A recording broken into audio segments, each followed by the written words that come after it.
ನಮಸ್ಕಾರ ಸ್ನೇಹಿತರೆ, ಹೇಗಿದ್ದೀರಿ ನೀವೆಲ್ಲ? ನಿಸ್ ಫ್ಯಾಮಿಲಿಗೆ ಸ್ವಾಗತ.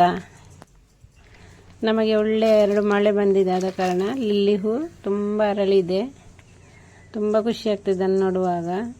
ನಾವು ಸಾಲಾಗಿ ಇದನ್ನು ಕಳೆದ ವರ್ಷ ಅಲ್ಲ 2 ವರ್ಷದ ಮೊದಲು ನೆಟ್ಟಿದ್ದೆವು. ಇವಾಗ ಅಲ್ಲಲ್ಲಿ ಈಗ ಹೂಗಳಾಗ್ತವೆ. ಬಿಳಿ ಲಿಲ್ಲಿ ಕೂಡ ಹೂವಿನ ಗಿಡ ಇದೆ, ಆದರೆ ಈ ಸಲ ಆಗಲಿಲ್ಲ, ಇನ್ನಾಗಬೇಕಷ್ಟೇ. ಈ ಲಿಲ್ಲಿ ಹೂಗಳಂದರೆ ತುಂಬ ಇಷ್ಟ ನಮಗೆ, ನೋಡುವಾಗ ತುಂಬ ಖುಷಿ ಆಗ್ತದೆ. ನಾವು 2ನೇ ಸಲ ನೆಟ್ಟ ಸನ್ಫ್ಲವರ್ ಗಿಡದಲ್ಲಿ ನೋಡಿ ಇಷ್ಟು ದೊಡ್ಡ ಹೂಗಳಾಗ್ತಾಯಿವೆ. ನಾವು ಸ್ವಲ್ಪ ಬೀಜವನ್ನು ಮಾತ್ರ ಹಾಕಿದ್ದೆವು, 4-5 ಬೀಜ. ಅದರಲ್ಲಿ ಎಲ್ಲ ಗಿಡಗಳಾಗಿ ಹೂಗಳಾಗಿ ಕೆಲವುದರಲ್ಲಿ ಅರಳಿ ಒಣಗಿ ಹೋಯಿತು. ಈಗ ಫ್ರೆಶ್ ಆದ 2 ಹೂಗಳಿವೆ. ಇದೆಲ್ಲ ಒಣಗಿ ಹೋಗಿವೆ. ಇದು ಕೂಡ ಒಣಗಿದೆ. ಇದು ಚೆನ್ನಾಗಿ ಒಣಗಿದ ನಂತರ ಅದರ ಬೀಜವನ್ನು ತೆಗೆದಿಡುವುದು. ಇದರ ಬೀಜವು ಡ್ರೈ ಫ್ರೂಟ್ಸಲ್ಲಿ ಬಾದಾಮ್ ಪಿಸ್ತಾ ಎಲ್ಲ ಸಿಗುವಾಗ ಅದರಲ್ಲಿ ಕೂಡ ಇದು ಸಿಗ್ತಾ ಇದೆ. ಅದು ಆರೋಗ್ಯಕ್ಕೆ ಒಳ್ಳೆಯದು ಅಂತ ಹೇಳ್ತಾರೆ. ಈ ಬೀಜದಿಂದಲೇ ಸೂರ್ಯಕಾಂತಿ ಎಣ್ಣೆಯನ್ನು ತೆಗಿತಾರೆ, ಸನ್ಫ್ಲವರ್ ಆಯಿಲ್. ಅದೆಲ್ಲ ನಮಗೆ ಹೇಗೆ ಅಂತೇಳಿ ಗೊತ್ತಿಲ್ಲ. ನಾವು ಸುಮ್ಮನೆ ಇದರ ಸೌಂದರ್ಯಕ್ಕೋಸ್ಕರ ನಾವು ಅದನ್ನು ನೆಟ್ಟು ಬೆಳೆಸಿದ್ದೆವು. ಈ ಸನ್ಫ್ಲವರ್ ಹೂವೆಲ್ಲ ನಮ್ಮೂರಲ್ಲಿ ಆಗ್ತದೆ ಅಂತೇಳಿ ಗೊತ್ತಿರಲಿಲ್ಲ. ಕೇರಳದಲ್ಲಿ, ನಮ್ಮ ಕೇರಳದ ಕಾಸರಗೋಡಲ್ಲಿ ಕೂಡ ಈ ಸನ್ಫ್ಲವರ್ ಗಿಡವನ್ನು ನೆಟ್ಟು ಬೆಳೆಸಬಹುದು. ಆದರೆ ತುಂಬ ಬಿಸಿಲಿರುವ ಟೈಮಲ್ಲಿ ನೆಟ್ಟು ಬೆಳೆಸೋದು ಒಳ್ಳೆಯದಂತ ಕಾಣ್ತದೆ. ಒಂದು ಸನ್ಫ್ಲವರಲ್ಲಿ ಇಷ್ಟು ಬೀಜಗಳು ನಮಗೆ ದೊರಕಿವೆ. ಬನ್ನಿ ಸ್ವಲ್ಪ ನಮ್ಮ ತೋಟಕ್ಕೆ ಹೋಗಿ ಬಸಳೆ ಮತ್ತು ಸೋರೆಕಾಯಿನ ಕೊಯ್ದುಕೊಂಡು ಬರೋಣ. ಒಂದು ಸೋರೆಕಾಯಿನ ನೋಡಿದ್ದೇವೆ, ಈಗ ಇದು ಕೊಯ್ಲಿಗೆ ರೆಡಿಯಾಗಿದೆ. ಒಂದು ಸೋರೆಕಾಯಿ ತೆಗೆದಿದ್ದೇವೆ. ಇನ್ನೊಂದು ನೋಡುವಾಗ ಅದು ಗಟ್ಟಿಯಾಗಿದೆ, ಅದರ ಸಿಪ್ಪೆ ಅದು ಬಲಿತಿದೆ. ಆದ ಕಾರಣ ಅದನ್ನು ಬೀಜಕ್ಕೆ ಹಾಕ್ಬೋದು ಅಂತೇಳಿ ಹಾಗೆ ಬಿಟ್ಟಿದ್ದೇವೆ. ಸ್ವಲ್ಪ ಹಣ್ಣಾದ ಮೆಣಸಿನಕಾಯಿಯನ್ನು ಕೂಡ ಕೊಯ್ತಾ ಇದ್ದೇನೆ. ನಾವು ನಮ್ಮ ಈ ತರಕಾರಿ ಕೃಷಿಗೆ ಹೆಚ್ಚೇನು ಖರ್ಚನ್ನು ಹಾಕಲಿಲ್ಲ. ಮನೆಯಲ್ಲೇ ಇರುವ ವಸ್ತುಗಳಿಂದ ಇದನ್ನೆಲ್ಲ ನಾವು ನೆಟ್ಟು ಬೆಳೆಸಿದ್ದೇವೆ.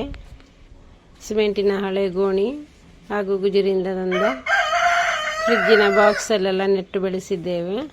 ನಾವು ಇದಕ್ಕೆ ಮನೆಯಲ್ಲೇ ಇರುವಂತಹ ಗೊಬ್ಬರವನ್ನು ಇದಕ್ಕೆ ಬಳಸಿದ್ದೇವೆ.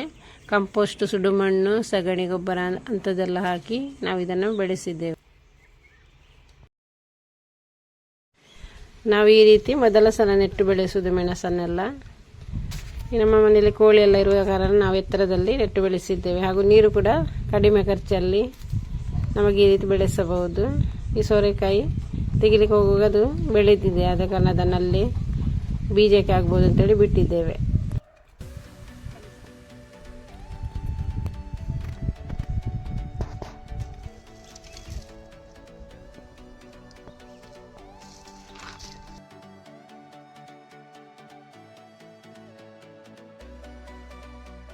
ಬಸಳೆಗೆ ಕೂಡ ಹಾಗೆ ಅಪರೂಪಕ್ಕೆ ಉಪ್ಪನ್ನೆಲ್ಲ ಹಾಕಿದರೆ ಒಳ್ಳೆಯದು. ಕಲ್ಲುಪ್ಪನ್ನು ಅದರ ಬುಡಕ್ಕೆ ಹಾಕಿದಲ್ಲಿ ಆ ಚುಕ್ಕೆ ರೋಗ ಎಲ್ಲ ಬರುವುದು ತಡೆಯಬಹುದು. ಹಸಿ ಸಗಣಿ ಹಾಕಿದರೆ ಅದಕ್ಕೆ ಹುಳ ಬರೋದು ಬೇಗ ಅಂತ ಹೇಳ್ತಾರೆ. ನಾನಿದನ್ನು 3ನೇ ಸಲ ಈಗ ಬಸಳೆ ಕೊಯ್ತಾ ಇರುವುದು. ನಾವೇ ನೆಟ್ಟು ಬೆಳೆಸಿದ ಯಾವ ತರಕಾರಿ ಆದರೂ ಅದಕ್ಕೆ ರುಚಿ ಜಾಸ್ತಿ.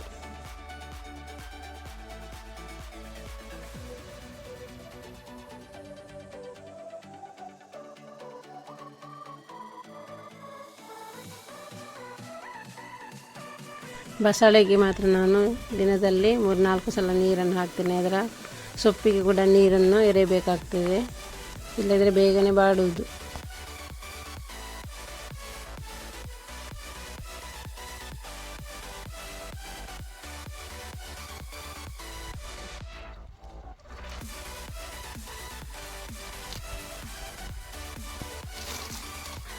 ಒಂದು ಪದಾರ್ಥಕ್ಕೆ ಬೇಕಾಗುವಂಥ ನಾನು ಬಸಳೆಯನ್ನು ಕೊಯ್ದಿದ್ದೇನೆ.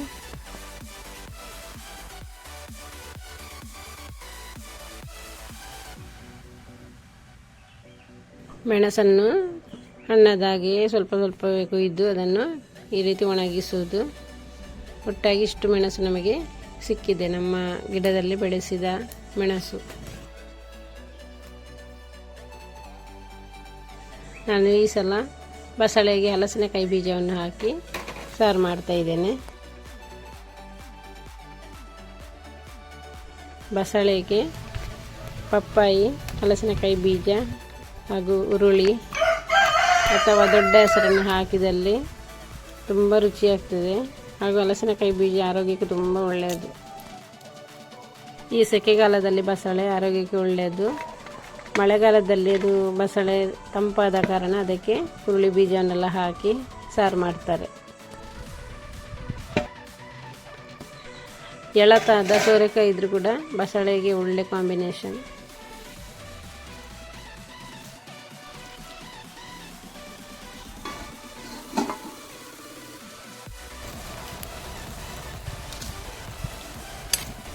ಈಗ ಬಸಳೆ ಮತ್ತು ಹಲಸಿನಕಾಯಿ ಬೀಜನ ಬೇಯಲಿಡ್ತಾ ಇದ್ದೇನೆ.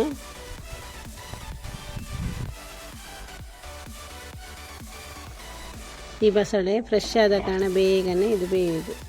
ಬಸಳೆ ಸಾರಿಗೆ ಒಂದು ಸಿಂಪಲ್ ಆದ ಮಸಾಲೆ ತೆಗೆದರೆ ಸಾಕು. ಇದನ್ನೇನು ಫ್ರೈ ಮಾಡುವ ಅಗತ್ಯವೂ ಇಲ್ಲ. ಬಸಳೆಗೆ ಒಂದು ಕುದಿ ಬಂದರೆ ಸಾಕು. ಈ ಬಸಳೆ ಸಾರಿಗೆ ನಾನು ಅಕ್ಕಿ ಸಂಡಿಗೆ ಮಾಡಿದ್ದೇನೆ. ಈ ಅಕ್ಕಿ ಸಂಡಿಗೆಯನ್ನು ಯಾವ ರೀತಿ ಮಾಡಿದ್ದೇನೆ ಅಂತ ಹೇಳ್ತೇನೆ.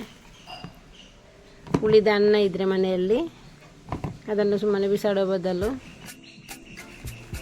ಅದಕ್ಕೆ ಸ್ವಲ್ಪ ಉಪ್ಪು, ಒಂದು ಈರುಳ್ಳಿ, 2 ಟೊಮೆಟೊ, ಗಾಂಧಾರಿ ಮೆಣಸಿದ್ರೆ ಒಳ್ಳೆಯದು. ಗಾಂಧಾರಿ ಮೆಣಸು ಈಗ ನಮಗೆ ಜಾಸ್ತಿ ಆಗಲಿ, ಇದೆಲ್ಲ ನವಿಲುಗಳ ತಿಂದು ಖಾಲಿ ಮಾಡಿವೆ. ಅದಕ್ಕೆ ನಾನು 2 ಗಾಂಧಾರಿ ಮೆಣಸು, ಅದಕ್ಕೆ 2 ಕಾಯಿ ಮೆಣಸು ಹಾಕ್ತಾಯಿದ್ದೇನೆ.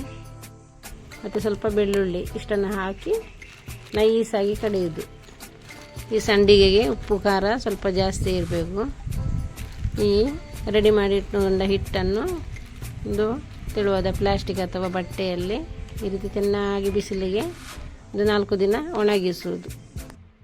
ನಾನು ಪ್ರತಿ ವರ್ಷ ಸಂಡಿಗೆಯನ್ನು ಮಾಡ್ತೇನೆ, ಬೇರೆ ಬೇರೆ ರೀತಿಯ ಸಂಡಿಗೆ. ಟೊಮೆಟೊ ಹಾಕಿ ಸಂಡಿಗೆ ಈ ಸಲ ಮೊದಲ ಸಲ ನಾನು ಮಾಡಿದ್ದು, ತುಂಬ ರುಚಿಯಾಗಿದೆ.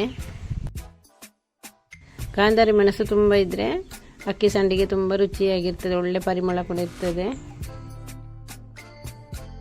ಸ್ವಲ್ಪ ದಿನದಲ್ಲಿ ಗಾಂಧಾರಿ ಮೆಣಸು ತುಂಬ ಸಿಗ್ಬೋದು. ಗಿಡಗಳೆಲ್ಲ ಚೆನ್ನಾಗಿ ಚಿಗುರಿವೆ. ನಂತರ ಗಾಂಧಾರಿ ಮೆಣಸನ್ನೇ ಹಾಕಿ ನನಗೆ ಸಂಡಿಗೆ ಮಾಡಲಿಕ್ಕಿದೆ. ಹಾಗೂ ಉದ್ದಿನ ಸಂಡಿಗೆ ಕೂಡ ಮಾಡಲಿಕ್ಕೆ ಎಲ್ಲ ರೆಡಿ ಮಾಡಿ ಇಟ್ಟುಕೊಂಡಿದ್ದೇನೆ. 4-5 ದಿನ ಚೆನ್ನಾಗಿ ಬಿಸಿಲಿಗೆ ಒಣಗಿಸಿದ್ರೆ ಸಂಡಿಗೆ ರೆಡಿಯಾಗೋದು. ಬೆಳಿಗ್ಗೆ ಹಾಕಿದ ಸಂಡಿಗೆಯನ್ನು ಸಂಜೆಯಾಗುವ ಈ ರೀತಿ ತೆಗೆದು ನಂತರ 2-3 ದಿನ ಚೆನ್ನಾಗಿ ಒಣಗಿಸುವುದು. ನೋಡಿ, ಇದು ಸಂಡಿಗೆ ರೆಡಿಯಾಗಿದೆ. ಈ ಸಂಡಿಗೆಯನ್ನು ಯಾವ ತೆಂಗಿನ ಎಣ್ಣೆ ಆದರೂ ಯಾವ ಎಣ್ಣೆ ಕೂಡ ಆಗ್ತದೆ. ಅದರಲ್ಲಿ ಸ್ವಲ್ಪ ಒಮ್ಮೆ ಹಾಕಿ ತೆಗೆದರೆ ಸಾಕು, ಒಂದು ಗಳಿಗೆಯಲ್ಲಿ ಇದು ಫ್ರೈ ಆಗುವುದು. ಈರುಳ್ಳಿ, ಸಾಬಕ್ಕಿ, ಉದ್ದಿನ ಬೇಳೆ ಎಲ್ಲವನ್ನು ಹಾಕಿ ಕೂಡ ಸಂಡಿಗೆಯನ್ನು ತಯಾರಿಸಬಹುದು. ನಾನು ಕೊಯ್ದ ಸೋರೆಕಾಯಿ ಸ್ವಲ್ಪ ಬೆಳೆದಿದೆ, ಅದರ ಸಿಪ್ಪೆ ಸ್ವಲ್ಪ ಗಟ್ಟಿಯಾಗಿದೆ. ಮೊದಲ ಸೋರೆಕಾಯಿ ಆದರೆ ನನಗೆ ಅಂದಾಜು ಕೂಡ ಗೊತ್ತಾಗಲಿಲ್ಲ. ಒಂದೇ ದಿನದಲ್ಲಿ ಅದು ಗಟ್ಟಿ ಆಗ್ತಾ ಬಂದಿದೆ. ಇನ್ನೊಂದು ಕಲ್ಲಂಗಡಿ ಹಣ್ಣು ಕೂಡ ಇದೆ. ಅದು ಯಾವಾಗ ಹಣ್ಣಾಗ್ತದೆಲ್ಲ ಗೊತ್ತಾಗೋದಿಲ್ಲ, ಅಂದಾಜಿಗೆ ಕೊಯ್ಬೇಕಷ್ಟೇ. ಸಿಪ್ಪೆ ತೆಗೆದ್ರು ಪಲ್ಯ ತುಂಬ ರುಚಿಯಾಗಿತ್ತು. ಸೋರೆಕಾಯಿ ಪಲ್ಯ ಮಾಡುವಾಗ ಸ್ವಲ್ಪ ಎಣ್ಣೆಯನ್ನು ಮಾತ್ರ ಹಾಕಿ ಮಾಡಿದ್ದು ತುಂಬ ರುಚಿಯಾಗಿರುವುದು. ಅದಕ್ಕೆ ನೀರನ್ನು ಸೇರಿಸಬಾರದು.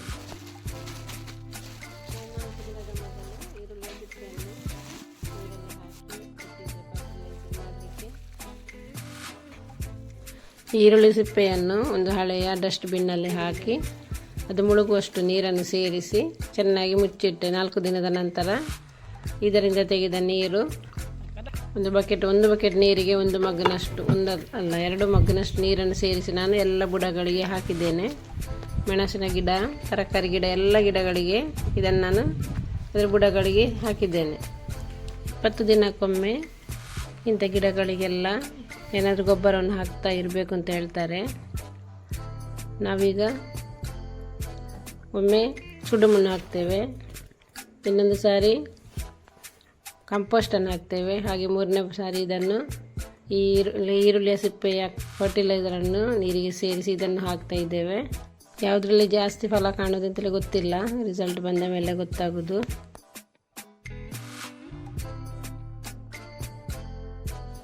ನಾನು ಇದನ್ನೆಲ್ಲ ನನ್ನ ಅಂದಾಜಿಗೆ ಹಾಕ್ತಾ ಇದ್ದೇನೆ.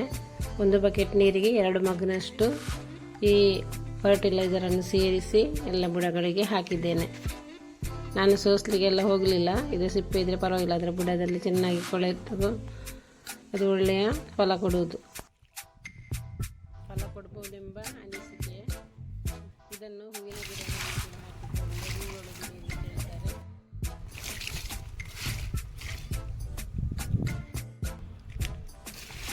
ಬಸಳೆ, ಹರಿವೆ, ಸೋರೆಕಾಯಿ, ಕಲ್ಲಂಗಡಿ ಎಣ್ಣೆ ಎಲ್ಲ ಪ್ರತಿಯೊಂದು ಬುಡಕ್ಕೆ ಇದರ ನೀರನ್ನು ನಾವು ಹಾಕಿದ್ದೇವೆ.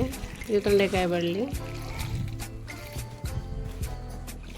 ಎಲ್ಲ ಕೃಷಿಗೆ ಒಳ್ಳೆಯದು ಅಂತ ಹೇಳ್ತಾರೆ.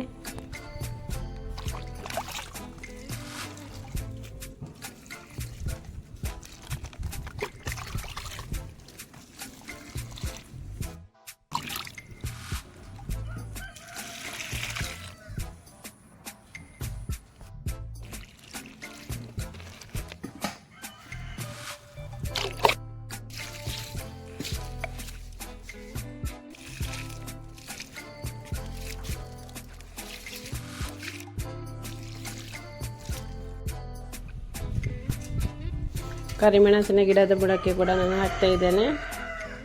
ಇವಾಗ ಚೆನ್ನಾಗಿ ಚಿಗುರು ಬಂದಿದೆ. ಈಗ ಇದು ಪುದೀನ ಸೊಪ್ಪು.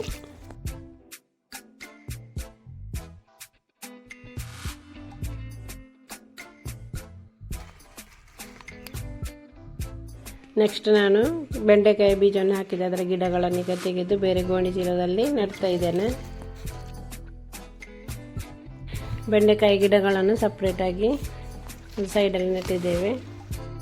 ಈ ಗೋಣಿ ಚೀಲದೊಳಗೆ ಮೊದಲಿಗೆ ಮುಳಿ ಹುಲ್ಲನ್ನು ಹಾಕಿದೆ, ಗುಡ್ಡದಲ್ಲಿರುವ ಹುಲ್ಲು ಅಥವಾ ತರಗೆಲ್ಲ ಕೂಡ ಹಾಕ್ಬೋದು.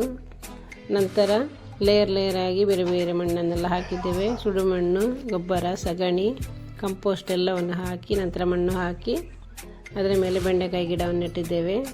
ಅದು ಯಾವ ರೀತಿ ಬೆಳೆಯುತ್ತೆ ಅಂತೇಳಿ ಮುಂದೆ ನೋಡಬೇಕು. ನಾನು ಇದರಡಿಯಲ್ಲಿ ಸ್ವಲ್ಪ ಹರಿವೆ ಗಿಡವನ್ನು ನೆಟ್ಟಿದ್ದೆ, ಅದು ಕೂಡ ಬೆಳೆದು ದೊಡ್ಡದಾಗಿತ್ತು. ಅದರ ಪಲ್ಯವನ್ನು ಮಾಡಿದ್ದೇನೆ. ನಂತರ ಮಾವಿನ ಮಿಡಿಯ ಉಪ್ಪಿನಕಾಯಿಯನ್ನು ಮಾಡಿದ್ದೇನೆ. ಇದರ ರೆಸಿಪಿಯನ್ನು ಮುಂದಿನ ವಿಡಿಯೋದಲ್ಲಿ ನಿಮ್ಮೊಂದಿಗೆ ಶೇರ್ ಮಾಡ್ತೇನೆ. ಇಂದಿನ ಸಿಂಪಲ್ ಆದ ವಿಡಿಯೋ ಇಷ್ಟವಾದರೆ ಒಂದು ಲೈಕ್ ಕೊಡಿ.